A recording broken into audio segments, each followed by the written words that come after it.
Yes, bawang. Sweet balls. Okay.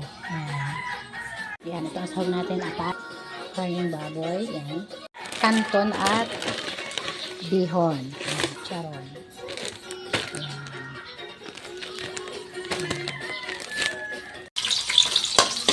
Kasing karne, luto na to. Pinakuluan ko na. Basta ganyan natin yung dahil. Patay ang bunga. Ayan. Ang sarap ng pancit na to. Sinag natin ang gulay.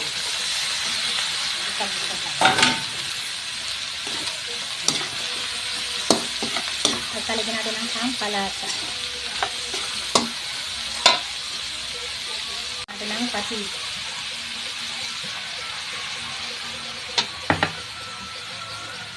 Paminta. Sahog ng pancit.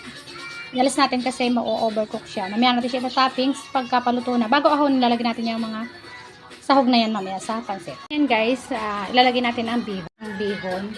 Sunod na natin ang kanton. Natin ang kanton guys.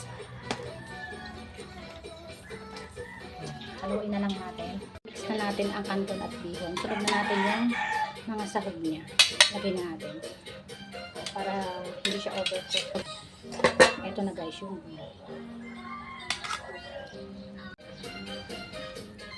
daming sahog.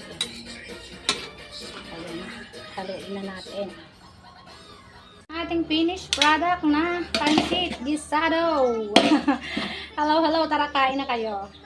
Ayan, 1 kilo kalahati itong ating pancit gisadong niluto. Ayan. Tara guys, kain tayo. Birthday kayo, birthday ng aking bunsong anak. Ang ating gisado na maraming chicharon. Ayan, tara, kain na tayo.